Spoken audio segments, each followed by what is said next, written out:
welcome back to my channel. I'm Molly and today I'm showing you how to make my sourdough potato gnocchi. Let's go make it.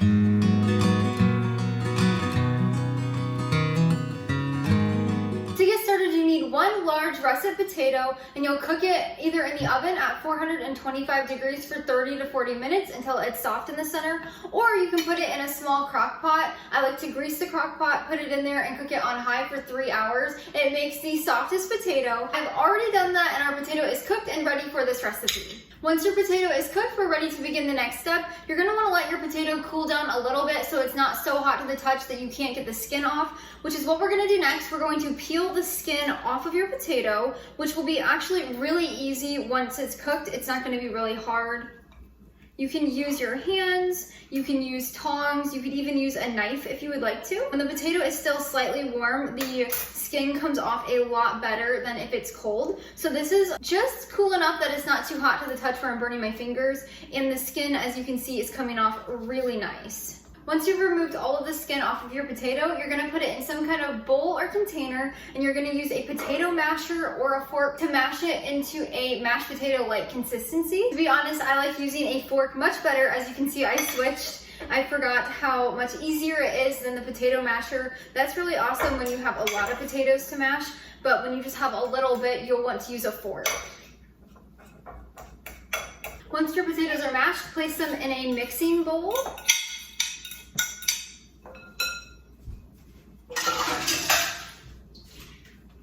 Along with 1/4 cup of sourdough starter. This can be fed or discard, it does not matter. 1 teaspoon of salt, 1/4 teaspoon of ground black pepper, 1 egg,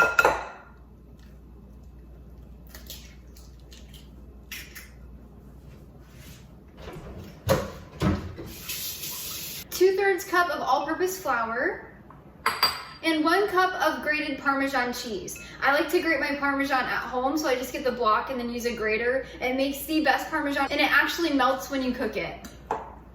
Once all of your ingredients are in the bowl, use your fork to stir it around and combine everything equally. You want that egg and the potato to be completely combined and mashed in here. This is going to form a pasta-like dough. Make sure you're stirring until all of the excess cheese and flour is mashed in. You want to make sure everything is combined and you do not need to add any extra liquid.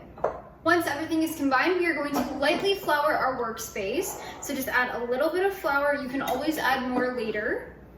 And we are going to turn our dough out onto the counter. Now we are going to knead this dough for about 1 minute. This will help strengthen the gluten like in any pasta, and it will help incorporate any ingredients that are not incorporated completely. As you're doing this, if it's starting to stick to your hands or the countertop, just add a little extra flour. That's completely fine. When you're making any kind of pasta, you want to use flour to make sure nothing's going to stick. Next, you're going to use a bench scraper, or you can even use a butter knife to cut your dough in half. So you're going to do 2 equal pieces, just like this. And then you're going to grab a little extra flour and dust over all of them and your workspace so nothing is going to stick as we shape the pasta. Now, 1 piece at a time, we're going to roll the gnocchi dough into a long log, about 12 inches long. You obviously don't need to get a tape measure out if you don't want to. You can just eyeball it. It's not a big deal. I like to make mine anywhere from 12 to 14 inches long, just so it's spread out a little more. And then you're gonna do the same with the other piece. Like I said, this recipe is so simple and easy. It just feels a little bit intimidating if you don't watch somebody do it at first. When I first made gnocchi, I was overwhelmed and I felt like it was a really hard task, and then I made it and I decided I'm gonna do it an easier way and put it on the blog, and that's why we have this here. And I'll make sure I link the recipe down below in the description so you can go read the instructions as well. Once we have 2 12-inch to 14-inch ropes, we are now going to use our bench scraper or a knife or even a pizza cutter to cut these into 1/2 inch little gnocchis. So you can eyeball this again. They're going to be really small.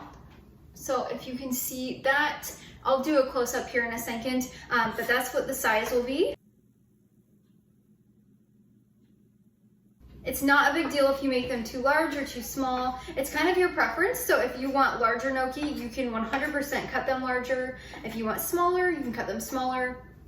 And if these are sticking, make sure you're adding more flour on top so you can dust them and so it's not sticking to your bench scraper, cutter, or knife. This recipe makes about 2 batches of gnocchi. If you're cooking for 2 people, if you're cooking for more than that, it would be just 1 batch. Or if you're making your gnocchi your only staple and you're putting it in sauce, then this would be 1 meal. But if you're putting it in soup, like I'm going to do, I'm making a chicken gnocchi soup for lunch today, so I'm using only half of a batch. And then I put the other in the freezer. And that is how you make potato gnocchi. Now to cook them, you have 2 options. So bring a pot of water to a boil and then cook these guys for about 5 to 7 minutes and then drain them, and then you can add any kind of sauce to them, or you can drop them right into a soup unboiled, so right here from the counter to your soup pot, and then you would just cook them for 5 to 7 minutes in your soup that's simmering. And then when they're done, whether you're boiling it or putting them in a simmering soup, when they're done cooking, they will float to the top, and that's when you know they're ready. If you're making this recipe ahead of time for a later date to store in the freezer, or you're only using half, put these guys on a parchment lined sheet pan so that they're not touching, you don't want them to touch. Sprinkle them with a little extra flour, let them freeze for about 1 hour to 2 hours so they're slightly frozen. After that, you can put them in an airtight freezer safe container or bag and store them in there for up to 6 months. Then when you're ready to use them, you do not have to thaw a gnocchi. You can pop them right into the boiling water to make a pasta for sauces, or you can pop them right into a simmering soup. It may take a few extra minutes to cook, but you do not need to thaw them. I hope this video today was very helpful and you realized making homemade potato gnocchi was not hard at all. Make sure you hit that thumbs up and the subscribe down below. Until next time, go make your home a priority.